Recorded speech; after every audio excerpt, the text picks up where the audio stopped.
Continuemos con el factor de segunda orden, polos complejos conjugados,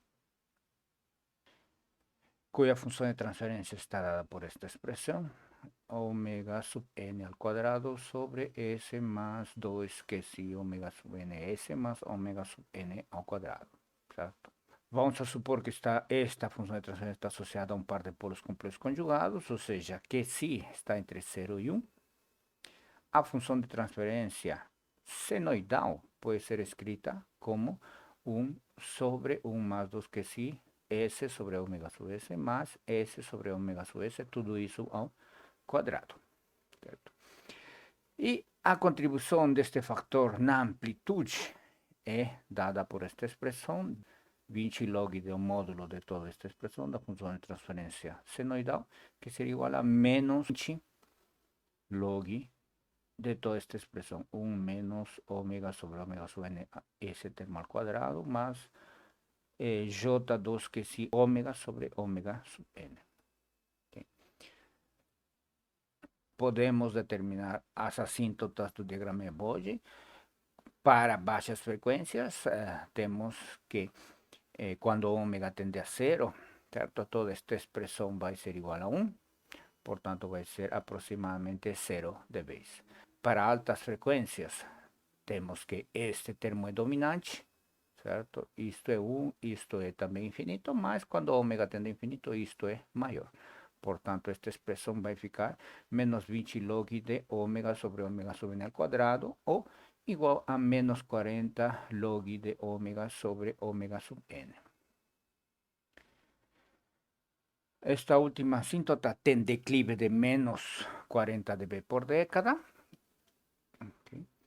E intersecta o eixo de 0 dB em ômega igual a ômega sub n. Essa é a frequência de canto, frequência natural não amortecida, para o factor de segunda ordem. As assíntotas ou chias em baixa e alta frequência não dependem do fator de amortecimento que sim. Contudo, o diagrama de Bode exato depende do fator de amortecimento. Observando os diagramas exatos, percebe-se que ele apresenta um pico de ressonância na vizinhança de ômega igual a ômega sub n, e que a magnitude deste pico depende de que sim. Quanto maior for o amortecimento, menor será o pico de ressonância.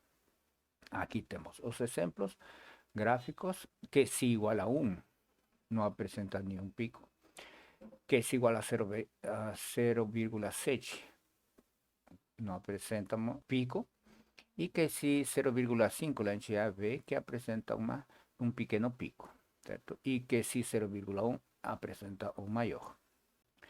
A frequência de ressonância pode ser obtida determinando-se o ponto máximo da função de transferência senoidal do módulo em ômega sub n, ou seja, derivando em relação a ômega sub n esse módulo, e igualando a zero, e resolvendo essa expressão em relação a ômega, o que resulta em ômega sub r, frequência de ressonância, igual a ômega sub n, vezes a raiz quadrada de 1 menos 2 que si ao quadrado, onde que si fica no intervalo de 0 a raiz quadrada de 2 sobre 2. Este é o famoso 0,07.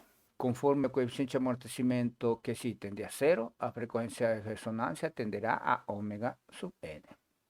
Certo?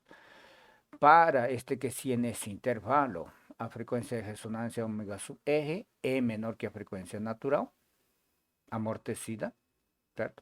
Essa frequência natural amortecida é ômega sub d, que é igual a ômega sub n, raiz quadrada de 1 menos que si ao quadrado, que é apresentada na resposta transitória. Para que si maior que raiz quadrada de 2 sobre 2, não existe pico de ressonância. Certo? O valor do módulo desta função de transferência senoidal cresce monotonicamente com o aumento da frequência ômega. Para este que si nesse intervalo, o pico de ressonância ômega sub r vai ser o módulo de minha função de transferência senoidal em j ômega r. Pode ser determinado resultando em ômega r igual a módulo disto, o máximo do módulo dessa função de transferência senoidal, o que vai ser igual a 1 sobre 2 que si raiz quadrada de 1 menos que si al quadrado. Isso para o que si dentro deste intervalo. Se o que si for maior de raiz quadrada de 2 sobre 2, máximo amplitude de pico de resonancia o valor de pico de resonancia, m sub r é igual a 1. A medida de que si tende a zero, m sub r tende a infinito. Isso significa que se o sistema não amortecido for excitado na sua frequência natural, o valor da minha função de transferência senoidal se tornará infinito. Certo? Este é o gráfico de QC versus M sub R em decibéis. Okay? Aqui a gente vê já alguns valores para os quais de QC maior que raiz quadrada de 2 sobre 2, M sub R vai ser zero.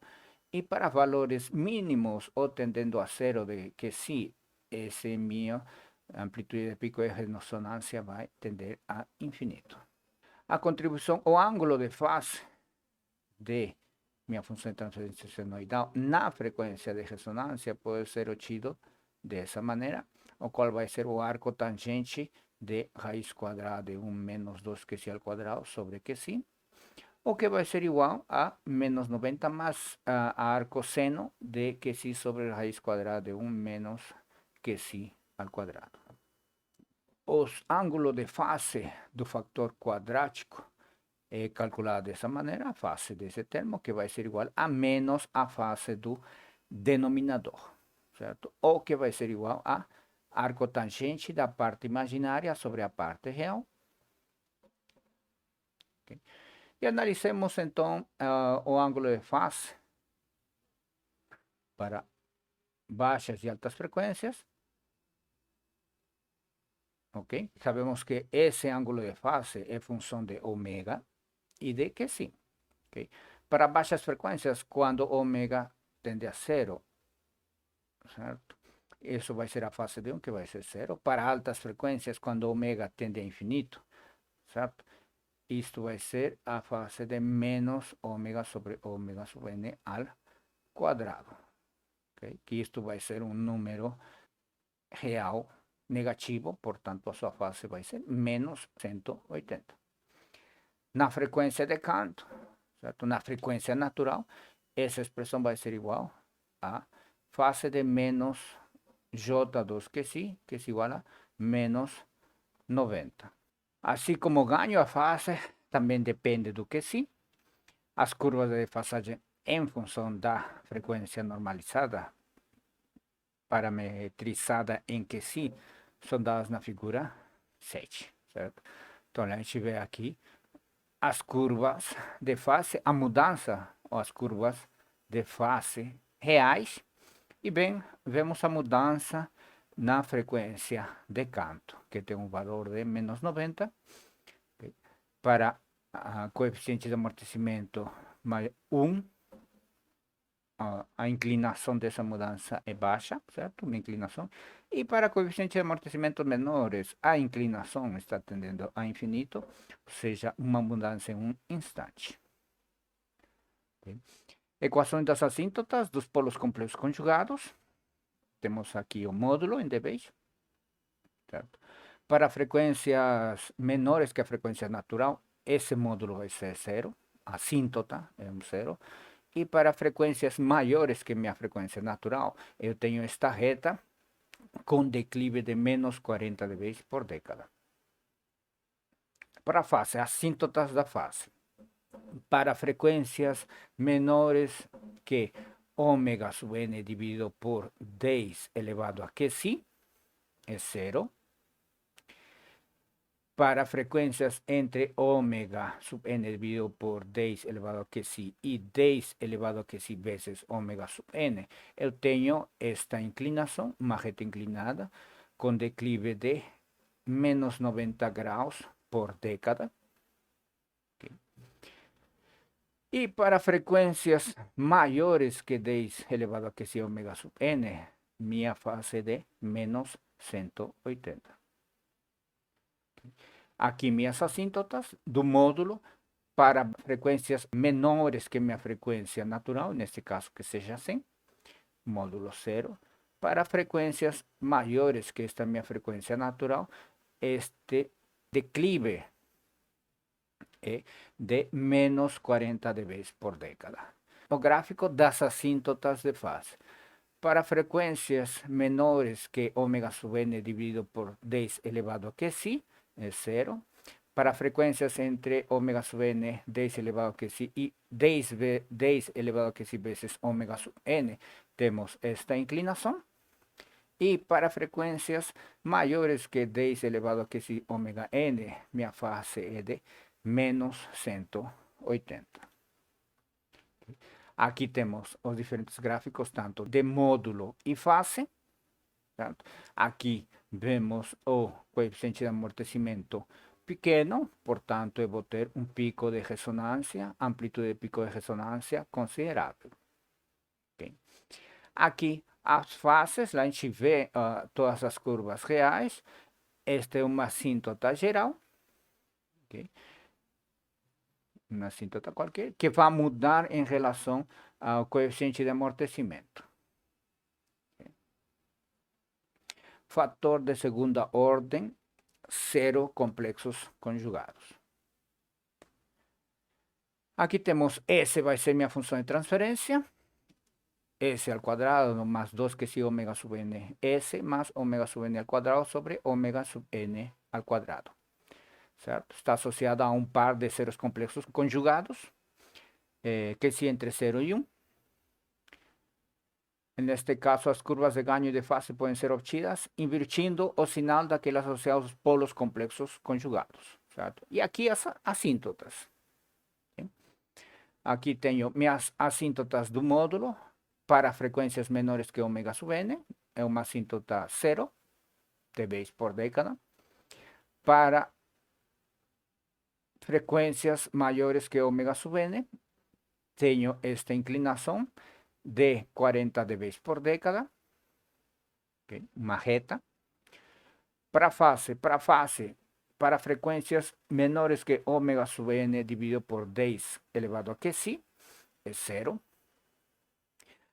Para frecuencias entre omega sub n dividido por 10 elevado a que si y 10 elevado a que si veces omega sub n, tengo esta reta con inclinación de más 90 dB por década.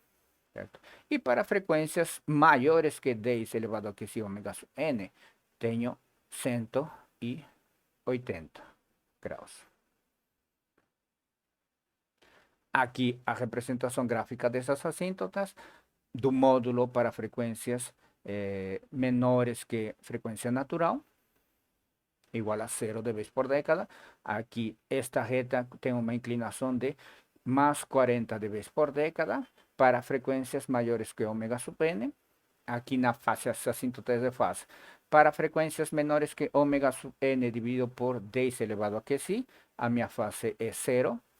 Para frecuencias entre omega sub n dividido por 10 elevado a que si y 10 elevado a que si omega sub n, tengo esta reta inclinación que depende del coeficiente de amortecimiento.